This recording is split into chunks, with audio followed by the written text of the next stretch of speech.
Hey guys, I'm Keychain, Kingdom 524. So this video is going to be a quick video on the Tide of Darkness event and kind of the things we learned. One of the major things that we kind of learned is that there's a banner cap. And if you guys haven't got there yet, plan for it. So the banner cap is 70. Can't go past 70 banners. This is kind of our path. So you see how we're snaked across here. We started over here because it's close to our original hive. We moved our fort and then we snaked over to this and we kind of snaked our way across. We went down in here for better gathering and then we went up to this one. We tried to make it over to this top tower. Didn't quite make it. So we killed those banners and made a gathering area down here so that people can come and gather to get their points. So we made a pretty big kind of gathering area. Now, how do I zoom out on this? It won't let me zoom. The other thing that I was explaining to the guys in my guild is that you can spawn gathering nodes. If you guys don't know that, here's how you do it. So you want to center yourself kind of in the middle of a gathering area. And then when you search for a node, as long as you're in the right kind of region for it, it'll spawn you a node. So what I mean by that is I can go over to Silver Mine and I search a level 4. Well, it picked one that I've already spawned. Okay, bad example. Let's switch it to level 3s. So before that, I'll show you guys that in this area, all level 4s, right? Level 4, 4, 4. There's 1, 3 I spawned. 4s, 4s, 4s. There's all level 4s. You can do 2 of each type of each level. So you see there's all 4s here, no 3s. We're going to spawn some 3s. So we're going to spawn a 3 Silver Mine. And we'll do it again. There's another. We can do it for the iron mines, and I can do it again, and I can do it for the sawmills. So level 3 and another. We'll do it for the farms. There's some more. And now look at this area. So there's 3, 3, 3. There's another 3, more 3s. You can do it all the way down to 2s and 1s. I could spawn a bunch of 2s and 1s, and it's going to put them right around my castle and just fill up this area. Now, there's a couple of things you could use this for. One, you're off by yourself and you don't want people porting in next to you. Spawn a bunch of nodes. I'm like, oh, I don't want people porting next to me. So I'm going to spawn a level 2. Another level 2. Nope, that one didn't trigger. Another level 2. I want to spawn a level 1. There's a level 1 node. Another level 1 node. And it'll slowly fill gaps all the way around your castle. So you could stop people from porting in. It's temporary because they'll go away after, I don't know how long, but anyways, that was a tangent. The reason we created this gathering area so people could port in here, spawn their nodes, and gather for their daily rewards. And the Tides of Darkness daily rewards, in my opinion, are really good. The Alliance Merit ones, okay, not as much, but if you think about it, after you've got 1 or 2 castles, you're going to max out on this merit every day in 5 hours. And you're going to get all of these things. So you're going to get, let's see, 1, 3, 6, 10, 15, 50,000 food and wood. That's decent. And 2 of these. The thing that I'm really impressed by is the badges. Badges get super hard to get, and they're the thing that's holding me back from going to higher castle levels, because I don't want to spend an arm and a leg on them, and you get them really slowly. So getting 10 badges here, or let's see, in a day you're actually getting, so 10, 14, 17, 20 badges a day. That's awesome. And this is a 5-day event, so that's 100 badges over the course of this event. That's great. I'm excited for that.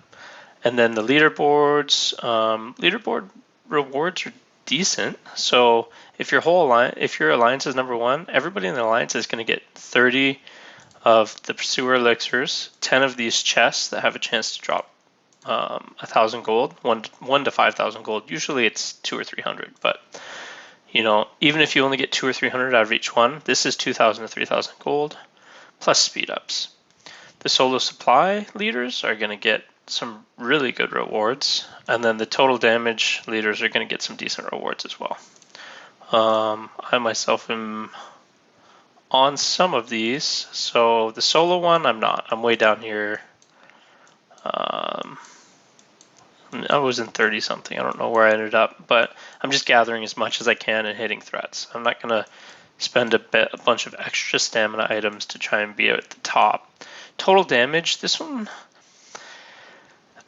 was hard for us because we got to the towns really fast and we killed the towns really fast. So if you weren't there when a town spawned, you didn't get to use your attacks. So I was, for the first 3 towns, up here in the higher rankings, but I fell off pretty quickly because I'm sitting on a whole bunch of extra attacks.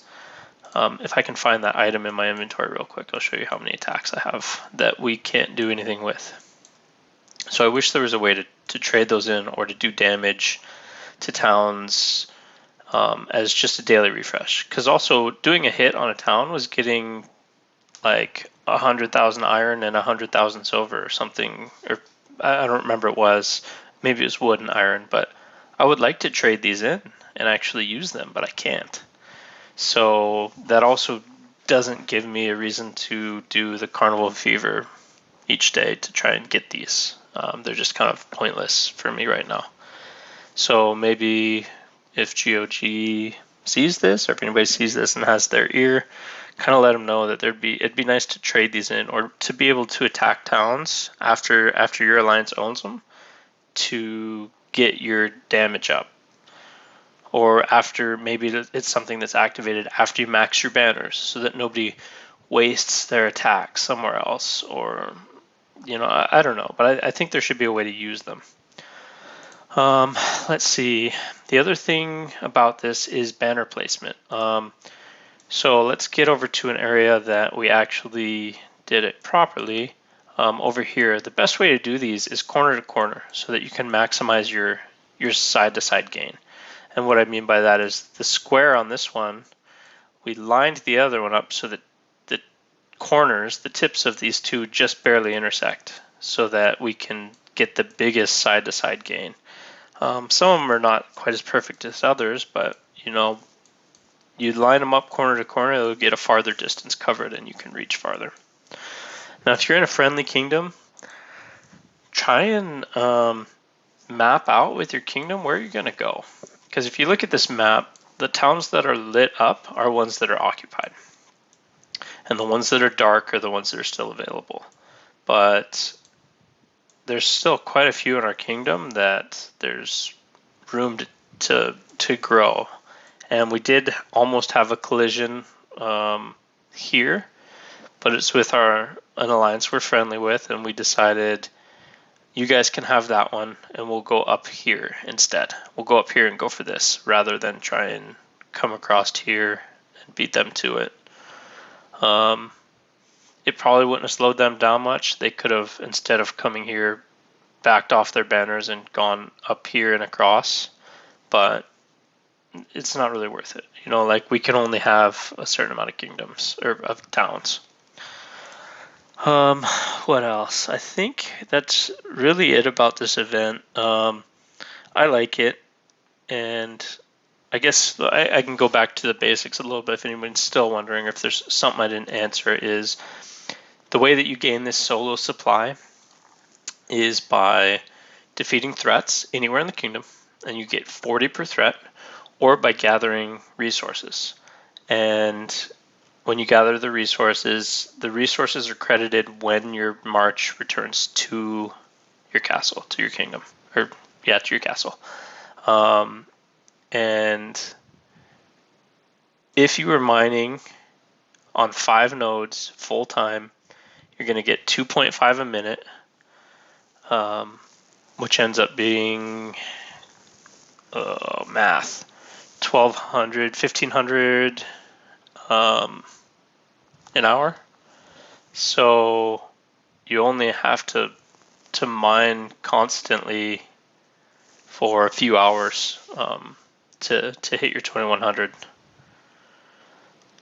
Or did I do that wrong? 150, not 15. 150 an hour, not 1500 an hour.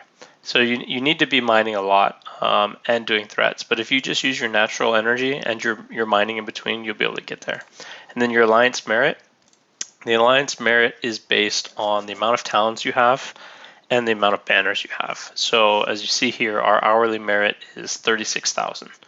So once you get ahead in this event, if you start ahead, if you capture a town first and you get the second town ahead of the other person, like you're going to stay ahead unless you really have a lapse and you start losing your collection. Like once you get ahead, you stay ahead. So I think that's about it for this. Path of Fortune started up. If you guys don't know about this event, it's one that I actually really like, and that's because of the RNG factor to it. It's not like some of these other turn card events where it's about spending more and getting more. Like, yeah, you can spend.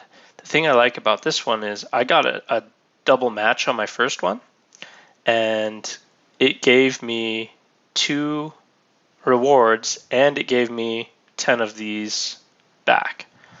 So I'll get another card pull for free at the end of the event as long as I'm doing my daily quests. So I like this event just because you have a chance of triggering a match or a triple match and getting multiple rewards for one set of cards. No other events to really cover. Kingdom Arms Race. If you guys want me to do a video on Kingdom Arms Race, let me know. I can do that. They recently buffed the rewards, so it's actually a lot more worth it. They added in these troop boosters, which is really good compared to the rewards before. So I actually really like this event now to get a bunch of those, because I have now, because I've been doing it, I don't remember where it is. I've got 60 of these and 8 of these now, so when I really do want to train a bunch of troops, I can do it faster. I think that's it for this video. Hit the like and subscribe, leave me comments,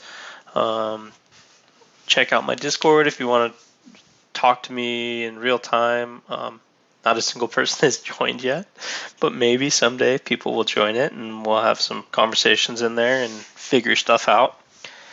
But until then, I will see you guys in the next video.